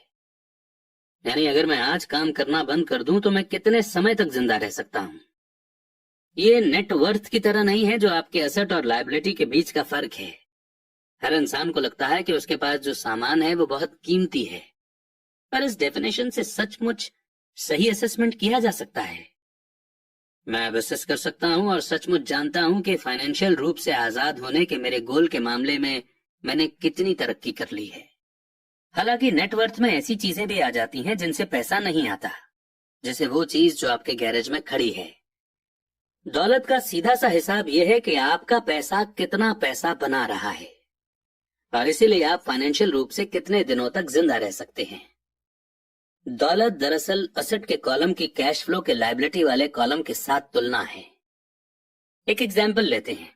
मान लीजिए कि मेरे पास हर महीने में अपने एसेट से 10,000 रुपए कैश आ रहा है और मेरा खर्च हर महीने 20,000 रुपए है। तो सवाल यह है कि मेरे पास कितनी दौलत है। अब हम बकमिस्टर फुलर की डेफिनेशन की तरफ चलते हैं। उनके डेफिनेशन के हिसाब से मैं कितने दिनों तक जिंदा रह सकता हूं। अगर हम एक महीने में 30 दिन मान लें तो इस डेफिनेशन के हिसाब से मैं 15 दिन तक जिंदा रह सकता हूं। जब मैं अपने एसेट से हर महीने 20,000 का कैश फ्लो हासिल करने लग जाऊंगा तो मैं अमीर हो जाऊंगा। हालांकि मैं अमीर नहीं हूं, पर मैं फाइनेंशियली फ्री हूं। हर महीने मेरे एसेट से मुझे जो इनकम मिलती है वो मेरे महीने भर के खर्च के लिए काफी होती है। अगर मैं अपने खर्च को बढ़ाना चाहता हूं तो मुझे इसके पहले अपने एसेट से आने वाले कैश फ्लो को बढ़ाना होगा। ये ध्यान रखें कि इस पॉइंट पर मैं अपनी सैलरी पर बिल्कुल भी डिपेंडेंट नहीं हूं। मैंने अपने एसेट बनाने में जी तोड़ कोशिश की थी और मैं इसमें सक्सेसफुल भी हुआ, जिसके कारण आज मैं फाइनेंशियल रूप से आजाद हो गया हूं। अगर मैं आज अपनी जॉब छोड़ भी दूं तो मेरे एसेट से इतना कैश फ्लो आता रहेगा कि मेरा खर्च आसानी से चलता रहेगा। मेरा अगला गोल ये होगा कि मेरे एसेट से आने वाले एक्स्ट्रा कैश को फिर से एसेट वाले कॉलम में इन्वेस्ट कर दिया जाए। मैं जितने पैसे अपने लिए एसेट्स बनाने में खर्च करता रहूंगा, मेरे एसेट्स मुझे उतना ही पैसा देते रहेंगे। यानी मेरा एसेट वाला कॉलम जितना ज्यादा बढ़ता है वहां से उतना ही ज्यादा कैश फ्लो आता है, और जब तक मैं अपने खर्च यानी एक्सपेंसेस को आने वाले कैश से कम रखता हूं तब तक मैं ज्यादा अमीर बनता रहूंगा। ध्यान देने वाली बात यह है कि मेरी इनकम फिजिकल मेहनत से नहीं बल्कि दूसरे तरीके से हो रही है। जब तक री इन्वेस्टमेंट का ये प्रोसेस चलता रहेगा मैं अमीर बनने के रास्ते पर तेजी से चलता रहूंगा। अमीरी का असली डेफिनेशन देखने वाले की नजर में होता है। आप कभी बेहद अमीर नहीं हो सकते। तो आइए इस चैप्टर के लेसन को हम एक बार रिव्यू कर लेते हैं। पहला, अमीर एसेट खरीदते हैं। दूसरा, गरीब सिर्फ खर्च करते हैं। मिडिल क्लास लायबिलिटी खरीदता है पर यह सोचता है कि वो एसेट खरीद रहा है। चैप्टर 4 लेसन 3, अपने काम से काम रखो। 1974 में मैकडॉनल्ड के मालिक रे क्रॉक से रिक्वेस्ट की गई कि वे ऑस्टिन में टेक्सास यूनिवर्सिटी में एमबीए की क्लास में लेक्चर दें। मेरा एक करीबी दोस्त कीथ कनिंघम वहां एमबीए कर रहा था। बहुत अच्छी और इंस्पिरेशन डिस्कशन के बाद क्लास खत्म हो गई और स्टूडेंट्स ने रे से पूछा कि क्या वे बियर पीने के लिए उनके फेवरेट बार में चलेंगे। इसके लिए रे तैयार हो गए। जब सब लोगों के हाथ में बियर आ गई तब रे ने पूछा, क्या तुम स्टूडेंट्स को पता है कि मेरा असली बिजनेस क्या है? कीथ ने कहा कि यह सुनकर हर कोई हंस पड़ा, क्योंकि ज्यादातर एमबीए स्टूडेंट्स को लगा जैसे रे मजाक कर रहे थे।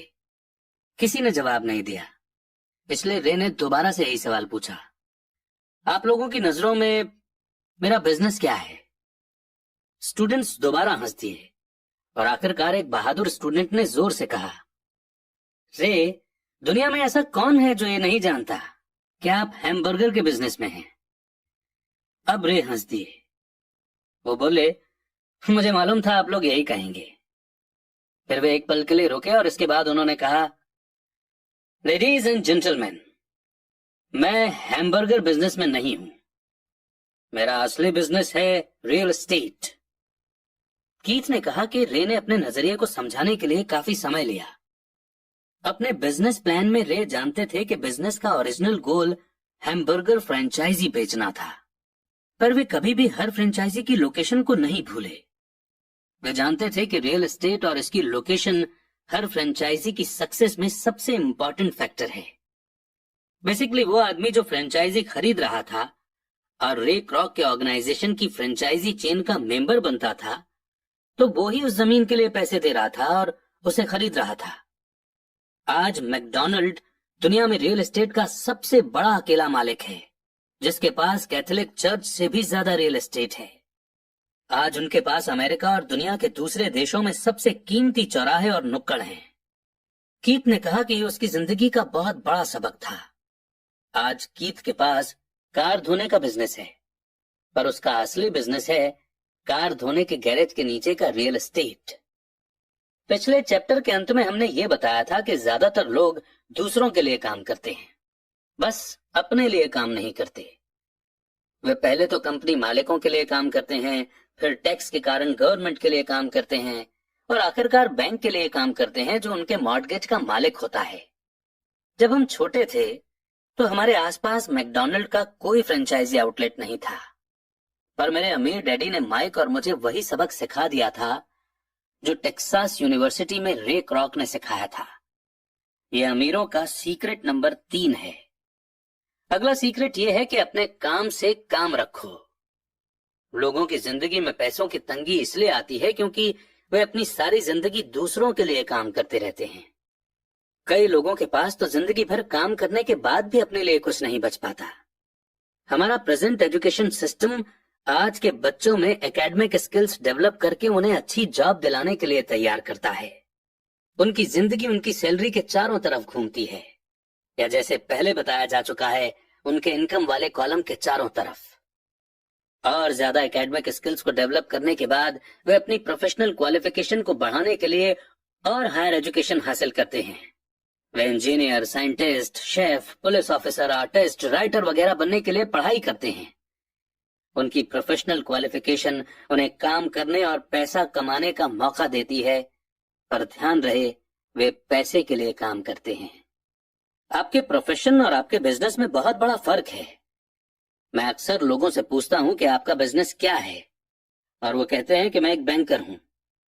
फिर मैं उनसे पूछता हूं कि क्या वे बैंक के मालिक हैं, और आमतौर पर उनका जवाब होता है नहीं, मैं वहां काम करता हूं। इस तरह उन्होंने अपने प्रोफेशन और अपने बिजनेस को एक ही समझ लिया है। उनका प्रोफेशन एक बैंकर का हो सकता है, पर उनका अपना बिजनेस कुछ भी नहीं है। रे क्रॉक अपने प्रोफेशन और अपने बिजनेस के बीच के फर्क को बहुत अच्छी तरह से जानते थे। उनका प्रोफेशन हमेशा वही था, वे एक सेल्समैन थे। एक समय वे मिल्क शेक के लिए मिक्सचर बेचते थे और कुछ ही समय बाद वे हैमबर्गर की फ्रेंचाइजी बेचने लगे। हालांकि उनका प्रोफेशन हैमबर्गर फ्रेंचाइजी बेचने का था, पर उनका बिजनेस इनकम दिलाने वाले रियल एस्टेट को इकट्ठा करना था। स्कूल्स के साथ एक प्रॉब्लम यह है कि आप जो सब्जेक्ट पढ़ते हैं आप वही बन जाते हैं। एग्जाम्पल के लिए, अगर आप कुकिंग के बारे में स्टडी करते हैं तो आप शेफ बन जाते हैं। अगर आप लॉ के बारे में स्टडी करते हैं तो आप वकील बन जाते हैं, और अगर आप ऑटो मैकेनिक स्टडी करते हैं तो आप मैकेनिक बन जाते हैं। जो पढ़ा जाए वही बन जाने में गलती यहाँ होती है कि लोग अपने काम से काम रखना भूल जाते हैं। वे अपना सारा जीवन दूसरे के काम पर ध्यान देने में लगा देते हैं और इस तरह उसे अमीर बनाते हैं। फाइनेंशियल रूप से सिक्योर बनने के लिए किसी आदमी को अपने काम से काम रखने की जरूरत है। जैसा पहले बताया जा चुका है, नंबर 1 रूल ये जानना है कि एसेट और लायबिलिटी के बीच फर्क होता है, और इसलिए हमें एसेट ही खरीदना चाहिए। अमीर लोग अपने एसेट बनाने पर ध्यान देते हैं, जबकि बाकी सभी लोग अपने इनकम को बढ़ाने पर ध्यान देते हैं। इसलिए हमें ये बहुत सुनने में आता है कि मुझे ज्यादा सैलरी की जरूरत है, काश कि मुझे प्रमोशन मिल जाए। मैं एक बार फिर स्कूल जाकर और ट्रेनिंग लेने वाला हूं ताकि बेहतर जॉब पा सकूं। मैं ओवर टाइम करने वाला हूं, शायद मुझे कोई पार्ट टाइम काम मिल जाए। मैं 2 हफ्ते में जॉब छोड़ रहा हूं, मुझे एक नई जॉब मिल गई है जिसमें सैलरी ज्यादा हो। ज्यादातर ये समझदारी की बातें मानी जाती हैं, पर अगर आप रे क्रॉक की बात समझ लेते हैं तो ऐसा करके आप अपने काम से काम नहीं रख रहे हैं। तो आइडिया ये है कि सारे लोग सिर्फ अपनी इनकम को इंक्रीज करने में लगे हुए हैं, लेकिन अगर वो इनकम से आ रहे पैसों को असेट खरीदने में लगाते हैं जिससे उन्हें और पैसे आए, तो वो अमीर बन सकते हैं। गरीब और मिडिल क्लास के ज्यादातर लोग फाइनेंशियल रूप से पुरानी सोच वाले होते हैं, यानी मैं रिस्क नहीं उठा सकता, यानी कि उनका कोई फाइनेंशियल बेस नहीं होता। वे अपनी जॉब से चिपके रहते हैं, वे गेम को सेफ तरीके से ही खेलते हैं। जब टेक्नोलॉजी इंप्रूव होने की वजह से कम एम्प्लॉयज की जरूरत होने लगी तो बहुत से लोगों की जॉब चली गई। उस वक्त लाखों करोड़ों लोगों को पता चला कि जिसे वे अपना सबसे बड़ा एसेट मानते थे, यानी कि उनका घर, वो उन्हें जिंदा मार रहा है। उनका घर नाम का ही एसेट था, क्योंकि घर हर महीने उनकी जेब से पैसे निकलवा रहा था। उनकी कार, उनके दूसरे एसेट भी उन्हें जिंदा मार रहे थे। घर में रखे 50,000 रुपए के खरीदे गए मोबाइल फोन्स कुछ कमा कर नहीं दे रहे थे। जॉब की सिक्योरिटी न होने के कारण अब उनके पास जीवन चलाने का कोई आधार नहीं बचा था। उनके विचार में जो एसेट थे वे पैसे के संकट के समय में उनकी कुछ भी मदद नहीं कर सकते थे। एक दिन मैं लोन लेने के लिए बैंक में गया, लेकिन बैंक वालों को कर्ज लेने के लिए मेरे फाइनेंस की हालत बहुत अच्छी नहीं लग रही थी। इसलिए जो एप्लीकेशन उन्होंने मुझे भरने को दी थी, उस एप्लीकेशन में अपने गोल्फ क्लब, मेरे आर्ट कलेक्शन, किताबें, stereo, television, Armani suits, wrist watch, जूते और दूसरी चीजों को एसेट वाले कॉलम में दिखा दिया। मेरे लोन के एप्लीकेशन को रिजेक्ट कर दिया गया, और एप्लीकेशन रिजेक्ट करने का कारण यही था कि मैंने अरमानी सूट्स, गोल्फ क्लब या आर्ट क्लब कलेक्शन को एप्लीकेशन में एसेट कॉलम में भरा था, बल्कि एक्चुअली में मेरा बहुत ज्यादा इन्वेस्टमेंट रियल एस्टेट में था। लोन कमेटी को यह पसंद नहीं आया था कि मैं अपार्टमेंट हाउसेस से इतने ज्यादा पैसे कमा रहा था। वे ये जानना चाहते थे कि मेरे पास एक नॉर्मल जॉब क्यों नहीं है जिसमें सैलरी मिलती हो। अब मैं इस बात पर क्या ही बोलूं। कई बार जिंदगी मुश्किल हो जाती है जब हम कुछ डिफरेंट सोच रहे होते हैं। मैं हर बार चौंक जाता हूं जब मैं किसी को ये कहते हुए सुनता हूं कि उनके पास 1 करोड़ रुपए के एसेट हैं या 10 करोड़ रुपए के एसेट हैं। अब ये चीज एक्यूरेट नहीं है, और इसका एक रीजन ये है कि जिस पल आप अपने एसेट को बेचना शुरू करते हैं, आपको उससे मिले पैसों पर टैक्स चुकाना पड़ता है। इसीलिए इतने सारे लोग अपने आप को पैसे के गहरे संकट में डाल लेते हैं। जब उनकी इनकम कम हो जाती है, पैसा जुटाने के लिए वे अपने एसेट को बेचते हैं। पहले तो उनके पर्सनल एसेट आमतौर पर उस वैल्यू से बहुत कम में बिकते हैं जिस वैल्यू पर उन्होंने उसे खरीदा था, या अगर एसेट्स बेचने से कोई फायदा होता है तो उस पर टैक्स लगा दिया जाता है। तो एक बार फिर गवर्नमेंट प्रॉफिट में से अपना हिस्सा ले लेती है और इस तरह कर्ज को खत्म करने के लिए जुटाई जाने वाली रकम को कम कर देती है। अपने काम से काम रखना शुरू कर दें। दिन की जॉब को करते रहें पर असली एसेट को खरीदना भी शुरू कर दें। पर ऐसे लायबिलिटीज या पर्सनल चीजों से बचें जिनकी कीमत एक बार लाने पर कम हो जाए। आप जिस पल एक नई कार शोरूम से बाहर ले जाते हैं उसकी कीमत 25% कम हो जाती है। ये असली एसेट नहीं है, हालांकि आपके बैंकर भी इसे एसेट मानते हैं। पर इस बुक को सुनने के बाद आप इन्हें एसेट ना ही माने तो बेहतर है। बड़ों के लिए यही सही है कि अपने खर्चे कम कर लें, अपनी लायबिलिटीज को घटा लें और मेहनत से ठोस एसेट का फाउंडेशन बना लें। पेरेंट्स को अपने बच्चों को यह सिखाना चाहिए कि एसेट और लायबिलिटी के बीच का फर्क क्या होता है। कॉलेज जाने से पहले ही उन्हें एसेट वाले कॉलम को बनाने की मोटिवेशन दी जानी चाहिए। इसके पहले कि वे जॉब स्टार्ट करें, शादी करें, घर खरीदें, बच्चे पैदा करें, खतरनाक फाइनेंशियल सिचुएशन में फंसें, जॉब को कसकर पकड़े रहें और हर चीज को उधार में खरीदें, अपने बच्चे को यह सिखाना हमारा फर्ज है। मैं बहुत सारे यंग कपल्स को देखता हूं जो शादी कर लेते हैं और अपने आप को ऐसे जाल में फंसा लेते हैं जिससे वे अपनी जॉब से बाहर नहीं निकल पाएंगे। जब बच्चे घर छोड़कर अपनी अलग फैमिली बनाने चले जाते हैं तब ज्यादातर लोगों को यह एहसास होता है कि उन्होंने रिटायरमेंट की पूरी तैयारी नहीं की है और वे थोड़ा पैसा अलग रखना शुरू कर देते हैं। फिर उनके मम्मी डैडी बीमार हो जाते हैं और उन पर नई जिम्मेदारियां आ जाती हैं। अब आप सोच रहे होंगे कि मैं आपको या आपके बच्चों को किस तरह के एसेट को जोड़ने के लिए कह रहा हूं। मेरी दुनिया में असली एसेट कई तरह के होते हैं, जैसे कि एक ऐसे बिजनेस जिनमें मेरे होने की जरूरत ना हो।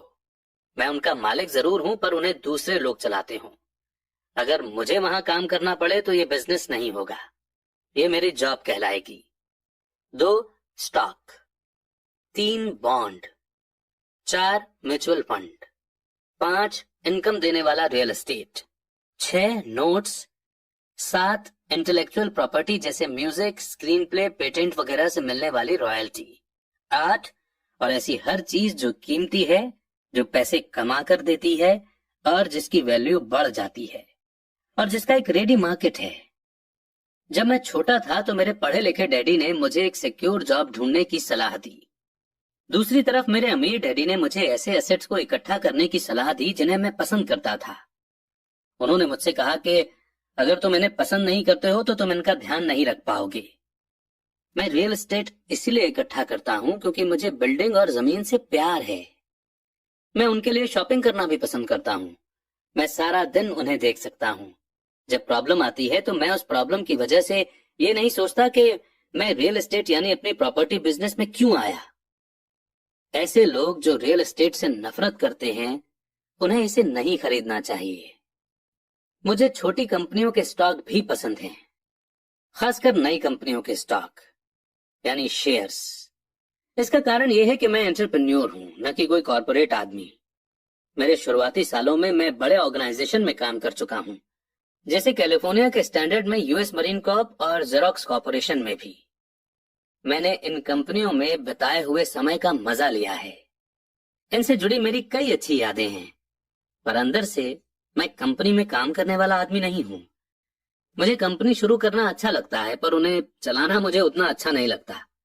इसलिए मैं जो शेयर खरीदता हूं वे भी आमतौर पर छोटी कंपनियों के होते हैं, और कई बार तो मैं कंपनी शुरू करता हूं और उसे पब्लिक बना देता हूं, यानी उस कंपनी के शेयर्स मार्केट में सेल कर देता हूं। नए स्टॉक के शेयर में किस्मत चमक सकती है और मुझे ये खेल पसंद है। कई लोग कम कैपिटल वाली कंपनियों से डरते हैं और उन्हें खतरनाक कहते हैं, और वे खतरनाक हैं भी। पर अगर आप इन्वेस्ट करने से प्रेम करते हैं, उसे समझते हैं और इस गेम को अच्छी तरह से जानते हैं तो रिस्क हमेशा कम हो जाता है। छोटी कंपनियों के साथ मेरी स्ट्रेटेजी ये होती है कि 1 साल में अपने शेयर बेच दिए जाएं। दूसरी तरफ मेरी रियल एस्टेट की स्ट्रेटेजी छोटी प्रॉपर्टी से शुरू करने की होती है। फिर मैं उस छोटी प्रॉपर्टी को बेचकर उससे थोड़ी बड़ी प्रॉपर्टी ले लेता हूं और इस तरह अपने फायदे पर टैक्स चुकाने से बचा रहता हूं। इससे प्रॉपर्टी की वैल्यू में बहुत ज्यादा बढ़ोतरी होती है। मैं आमतौर पर रियल एस्टेट को 7 साल से कम समय अपने पास रखता हूं। दोस्तों, अब इससे पहले कि हम आगे बढ़ें, आप सोच रहे होंगे कि रॉबर्ट ऐसा क्यों कह रहे हैं कि वो एक छोटी प्रॉपर्टी को बेचकर एक बड़ी प्रॉपर्टी ले लेते हैं और टैक्स देने से बच जाते हैं। एक्चुअली अमेरिका में एक लॉ है जिसे कहते हैं 1031 लाइक काइंड एक्सचेंज, यानी अगर आप एक प्रॉपर्टी 1 करोड़ की बेचते हैं और दूसरी प्रॉपर्टी 1 करोड़ या ज्यादा की खरीदते हैं तो आपको उस पर टैक्स नहीं देना पड़ता। ये लॉ इंडिया में नहीं है, इसलिए ये हमारे लिए वैलिड नहीं है। हमारे यहाँ एक सिमिलर टाइप का लॉ है जो कैपिटल गेन एग्जेम्पशन सेक्शन 54 में आता है, और वो ये कहता है कि अगर आपके नाम पर कोई रेजिडेंशियल प्रॉपर्टी है, लेट्स से कि वो आपने 50 लाख में खरीदी थी, और अगर आप इस प्रॉपर्टी को बेच देते हैं 1 करोड़ में, यानी आपका प्रॉफिट हुआ 1 crore minus 50 lakh is equal to 50 lakh, यानी कि 50 लाख का।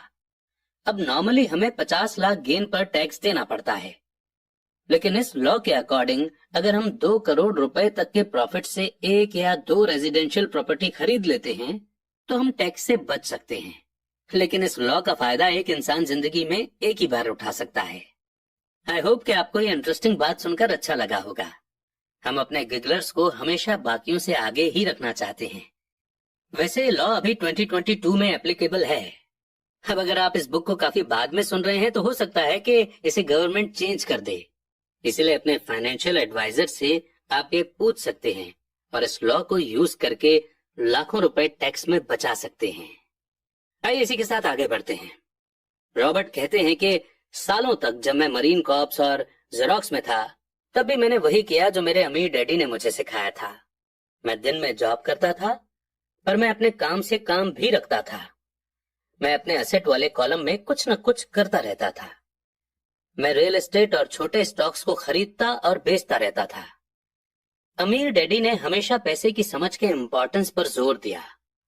जितना अच्छी तरह मैं अकाउंटिंग और कैश मैनेजमेंट को समझ सकता था, उतनी ही अच्छी तरह मैं इन्वेस्टमेंट को एनालाइज कर सकता था और आखिरकार खुद की कंपनी शुरू कर सकता था और उसे सक्सेसफुल बना सकता था।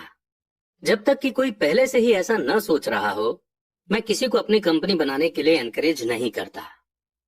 मैं जानता हूं कि कंपनी चलाने में कितना झंझट होता है और मैं नहीं चाहता कि आप उस झंझट में फंसे। कई बार ऐसा भी समय आता है जब लोगों को काम नहीं मिलता और उनके लिए कंपनी शुरू करना एक समाधान होता है, पर सक्सेस के चांस बहुत कम हैं। 10 में से 9 कंपनियां 5 साल में डूब जाती हैं। पहले 5 साल में जो कंपनियां बची रहती हैं, उनमें से भी 10 में से 9 कंपनियां बाद में बंद हो जाती हैं। तो अगर आपकी पहले से ही अपनी कंपनी शुरू करने की इच्छा हो, तभी मैं इसके लिए सलाह दूंगा। नहीं तो दिन में अपनी जॉब करते रहें और अपने काम से काम रखें। जब मैं कहता हूं कि अपने काम से काम रखें, तो मेरा मतलब ये है कि आप अपने एसेट वाले कॉलम को ज्यादा मजबूत बनाते रहें। एक बार इसमें 10 रुपए का नोट जाए तो वो बाहर ना निकलने पाए। इसे इस तरह से सोचें कि जब 10 रुपए का नोट आपके एसेट वाले कॉलम में जाता है तो वो आपका एम्प्लॉय बन जाता है। पैसे के बारे में सबसे अच्छी चीज ये है कि ये हर दिन 24 घंटे काम करता है और ऐसा पीढ़ियों तक कर सकता है। अपनी जॉब करते रहें, एक अच्छे मेहनती एम्प्लॉय की तरह काम करें, पर अपने एसेट वाले कॉलम को बढ़ाते रहें। जब आपका कैश फ्लो बढ़ता है तब आप कुछ लग्जरी चीजें खरीद सकते हैं। इस बारे में एक इम्पॉर्टेंट फैक्ट ये है कि अमीर लोग लग्जरी की चीजें सबसे बाद में खरीदते हैं, जबकि गरीब और मिडिल क्लास लोग इन चीजों को सबसे पहले खरीदते हैं। गरीब और मिडिल क्लास लोग अक्सर बड़े घर, हीरे, फर, ज्वेलरी या कार जैसी लग्जरियस चीजें इसलिए खरीद लेते हैं ताकि वे अमीर दिख सकें। वे अमीर दिखते हैं, पर असल में वे उधार के दलदल में गहरे धंसते चले जाते हैं। वे लोग जिनके पास पीढ़ियों से पैसा है, जो लंबे समय से अमीर हैं, वे अपने एसेट वाले कॉलम को सबसे पहले बनाते हैं। फिर एसेट वाले कॉलम से होने वाली इनकम उनके लिए महंगी चीजें खरीद लेती है। गरीब और मिडिल क्लास लोग अपने खून पसीने की कमाई और बच्चों को दी जाने वाली जायदाद की कीमत पर ऐसी चीजें खरीदते हैं। सच्ची लग्जरी असली एसेट में इन्वेस्ट करने और उसे बढ़ाने का मोटिवेशन देती है। एग्जाम्पल के तौर पर जब मेरी पत्नी और मेरे पास हमारे अपार्टमेंट हाउसेस से एक्स्ट्रा पैसा आने लगा, तो वो मार्केट गई और अपने लिए मर्सिडीज खरीद लाई। इसमें जरा सी भी मेहनत या रिस्क नहीं था, क्योंकि अपार्टमेंट हाउस के कारण उसने कार खरीदी थी। एक्चुअली हमें जो इस अपार्टमेंट हाउस से रेंटल इनकम मिल रही थी, वही रेंटल इनकम मर्सिडीज की लोन के इंस्टॉलमेंट देने के लिए दी जा रही थी, पर उसे इसके लिए 4 साल तक इंतजार करना पड़ा था। जब रियल एस्टेट पोर्टफोलियो बढ़ रहा था और आखिरकार उसने इतना एक्स्ट्रा पैसा दिया कि हम कार खरीद पाए। पर मर्सिडीज की ये लग्जरी दरअसल एक सच्चा रिवॉर्ड है, क्योंकि उसने ये साबित कर दिया था कि वो अपने एसेट वाले कॉलम को सही तरह से बढ़ाना जानती है। अब उसके लिए उस कार की कीमत आम रूप से खरीदी गई कार से कहीं ज्यादा है। ज्यादातर लोग अक्सर इच्छा जागने पर बिना सोचे समझे जाते हैं और कर्ज पर कार या लग्जरी की कोई चीज खरीद लाते हैं। हो सकता है कि वे जिंदगी से ऊब चुके हों या उन्हें सिर्फ एक नए खिलौने की जरूरत हो। कर्ज पर महंगी चीजें खरीदने से देर सवेर वो आदमी उस चीज से चिढ़ने लगेगा, क्योंकि उसके कारण जो कर्ज लिया गया है वो एक भार बन जाएगा। एक बार आप अपने बिजनेस को बनाने, उसमें इन्वेस्ट करने का समय निकाल लेते हैं, तो फिर आप उसमें जादू की छड़ी घुमा सकते हैं, जो अमीरों का सबसे बड़ा सीक्रेट है। ये सीक्रेट अमीरों को भीड़ में सबसे आगे रखता है। अपने काम से काम रखने का इनाम जो आपको उस रास्ते पर चलने के लिए मिलता है जिस पर अमीर लोग चलते हैं। बढ़ते हैं आगे चैप्टर 5 की ओर। लेसन 4, टैक्स का इतिहास और कॉर्पोरेशंस की ताकत। मुझे याद है हमें स्कूल में रॉबिन हुड और उनके सुखी गिरोह की कहानी बताई गई थी। स्कूल टीचर का मानना था कि ये केविन कॉस्टनर की तरह ही एक रोमांटिक हीरो की अद्भुत कहानी है, जो अमीरों को लूटता था और गरीबों में बांट देता था। मेरे अमीर डैडी की नजर में रॉबिन हुड हीरो नहीं था, वे उसे बदमाश मानते थे। रॉबिनहुड को गुजरे हुए तो लंबा समय गुजर चुका है, पर उसके फॉलोअर्स यानी कि चेले आज भी जिंदा हैं। कितनी बार मैंने लोगों को ये कहते हुए सुना है कि इसके लिए अमीर लोग पैसे क्यों नहीं देते, या अमीरों को और ज्यादा टैक्स देना चाहिए और उसे गरीबों में बांट देना चाहिए। रॉबिनहुड का यह विचार कि अमीरों से लेकर गरीबों में बांट दिया जाए, इसी रॉबिनहुड सोच के कारण मिडिल क्लास पर टैक्स का इतना भारी बोझ लदा हुआ है। सच्चाई तो यह है कि अमीरों पर टैक्स लगता ही नहीं है। गरीबों की भलाई के लिए जो पैसा लगता है वो मिडिल क्लास से आता है, खासकर पढ़े लिखे और ज्यादा इनकम वाले मिडिल क्लास से। टैक्स के बारे में पूरी तरह से समझने के लिए हमें इसके हिस्टोरिकल बैकग्राउंड को समझने की जरूरत है। हमें टैक्स की हिस्ट्री को जानने की जरूरत है। हालांकि मेरे पढ़े लिखे डैडी एजुकेशन के इतिहास पर कमाल का ज्ञान रखते थे, पर मेरे अमीर डैडी टैक्स की हिस्ट्री के एक्सपर्ट थे। अमीर डैडी ने माइक और मुझे ये समझाया कि इंग्लैंड और अमेरिका में पहले कोई टैक्स नहीं लगते थे। कभी कभार जंग का खर्च जुटाने के लिए कुछ समय के लिए टैक्स जरूर लगा करते थे। राजा या प्रेसिडेंट के बस कहने भर की देर थी और हर आदमी उसकी कही हुई बात मानकर अपना सहयोग देता था। ब्रिटेन में 1799 से 1816 से बीच नेपोलियन से जंग के समय टैक्स लगाया गया था, और अमेरिका में 1861 से 1865 के बीच हुए सिविल वॉर के खर्च को जुटाने के लिए टैक्स लगाया गया था। 1874 में इंग्लैंड ने इनकम टैक्स को अपने सिटीजन्स पर परमानेंट रूप से लगा दिया था। 1913 में कॉन्स्टिट्यूशन के 16th अमेंडमेंट के साथ ही अमेरिका में भी इनकम टैक्स परमानेंट रूप से लगा दिया गया। एक समय था जब अमेरिकी लोग टैक्स विरोधी हुआ करते थे। इंग्लैंड और अमेरिका दोनों को ही रेगुलर इनकम टैक्स के विचार को जनता के गले उतारने में लगभग 50 साल का समय लगा। अगर इंडिया की बात करें तो 1857 में मंगल पांडे के समय में जो मिलिट्री म्यूटिनी हुई थी, उसका खर्चा पूरा करने के लिए 1860 में सर जेम्स विलियम ने टैक्स की शुरुआत की थी। इन हिस्टोरिकल डेट से हमें ये नहीं पता चल पाता है कि दोनों ही मामलों में टैक्स शुरू से सिर्फ अमीरों पर लगाए गए थे। अमीर डैडी चाहते थे कि माइक और मैं इस बात को कभी नहीं भूलें।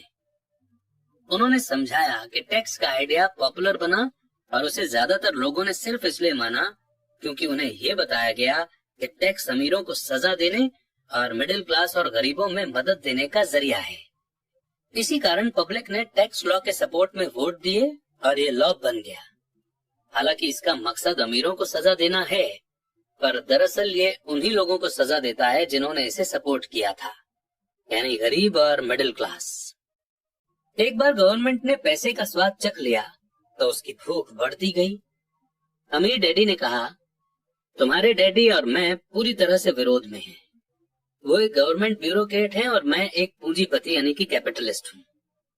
हमें अपोजिट व्यवहार के कारण पैसे मिलते हैं और हमारी सक्सेस अलग अलग स्टैंडर्ड पर तौली जाती है। उन्हें पैसा खर्च करने और लोगों को काम देने के लिए पैसे दिए जाते हैं। वे जितना ज्यादा खर्च करते हैं और जितना ज्यादा लोगों को काम पर रखते हैं, उनका ऑर्गेनाइजेशन उतना ही बड़ा होता जाता है। गवर्नमेंट में जितना बड़ा उनका ऑर्गेनाइजेशन होता है, उतना ही ज्यादा उन्हें सम्मान दिया जाता है। दूसरी तरफ मेरे ऑर्गेनाइजेशन में मैं जितने कम लोगों को रखूं और जितना कम पैसा खर्च करूं, मेरे इन्वेस्टर मेरा उतना ही ज्यादा सम्मान करते हैं। इसलिए मैं गवर्नमेंट आदमियों को पसंद नहीं करता हूं। उनके गोल्स बिजनेस के ज्यादातर लोगों से हटकर होते हैं। जैसे जैसे गवर्नमेंट के एम्प्लॉय बढ़ते हैं, उन्हें सैलरी देने के लिए उतने ही ज्यादा टैक्स की जरूरत होती है। मेरे पढ़े लिखे डैडी इस बात में भरोसा करते थे कि गवर्नमेंट को लोगों की मदद करनी चाहिए। वे जॉन एफ कैनेडी से प्रेम करते थे और खासकर पीस कॉर्प्स के विचार से। वे इस विचार को इतना ज्यादा चाहते थे कि वे और मेरी माँ दोनों ही पीस कॉर्प्स के लिए काम करते थे और मलेशिया, थाईलैंड और फिलीपींस जाने वाले वॉलंटियर्स को ट्रेन करते थे। वे हमेशा एक्स्ट्रा ग्रांट्स और बजट में बढ़ोतरी की कोशिश करते थे ताकि वे ज्यादा लोगों को भर्ती कर सकें। ऐसा वे एजुकेशन डिपार्टमेंट में अपनी जॉब में भी करते थे और पीस कॉर्प्स में भी। ये उनका काम था। जब मैं 10 साल का था, तब से मैं अमीर डैडी से ये सुनता आया हूँ कि गवर्नमेंट एम्प्लॉइज आलसी चोरों का गिरोह है, और मेरे गरीब डैडी से ये सुनता हूँ कि अमीर लोग लालची और बदमाश होते हैं जिनसे गवर्नमेंट को ज्यादा टैक्स लेना चाहिए। दोनों ही विचारों के पक्ष में तर्क दिए जा सकते हैं। मेरे लिए ये बहुत मुश्किल था, क्योंकि एक तरफ तो मैं शहर के सबसे बड़े बिजनेसमैन में से एक के लिए काम करता था, और दूसरी तरफ जब मैं घर आता था तो वहां मेरे डैडी होते थे, जो एक नामी गवर्नमेंट लीडर थे। ये तय करना आसान नहीं था कि कौन सही बोल रहा है और किसकी बात पर मुझे भरोसा करना चाहिए। पर जब आप टैक्स की हिस्ट्री को स्टडी करते हैं तो एक दिलचस्प पहलू सामने आता है। जैसा मैंने कहा कि टैक्स का लागू होना सिर्फ इसलिए संभव हो सका क्योंकि जनता रॉबिनहुड के इकोनॉमिक प्रिंसिपल में भरोसा करती थी, जिसमें अमीरों से लेकर बाकी सब में बांट दिया जाता है। प्रॉब्लम ये थी कि गवर्नमेंट की पैसे की भूख इतनी बढ़ गई कि जल्द ही मिडिल क्लास पर भी टैक्स लगाने की नौबत आ गई, और वहां से धीरे धीरे टैक्स का बोझ नीचे की तरफ आता गया। दूसरी तरफ अमीरों ने इसे एक मौके की तरह देखा। वे उन्हीं रूल्स से नहीं खेलते हैं जिनसे पब्लिक खेलती है। जैसा मैंने बताया है, अमीर पहले ही कॉर्पोरेशंस के बारे में जानते थे, जो पानी के जहाजों के दिनों में पॉपुलर हुए थे। अमीरों ने हर समुद्री यात्रा के एसेट के रिस्क को लिमिटेड करने के लिए कॉर्पोरेशन का इस्तेमाल किया। अमीर लोग हर समुद्री यात्रा के लिए पैसे जुटाने के लिए कॉर्पोरेशन में अपना पैसा डालते थे। फिर ये कॉर्पोरेशन न्यू वर्ल्ड में खजाने की खोज के लिए सेलर्स को भर्ती करता था। अगर जहाज डूब जाता था तो सेलर्स की जान जाती थी, पर अमीर लोगों को सिर्फ इतना ही नुकसान होता था कि उनका वो पैसा डूब जाता था जो उन्होंने समुद्री यात्रा के लिए दिया था। इस कॉन्सेप्ट को हम थोड़ा और अच्छे से एक्सप्लेन कर देते हैं। देखिए,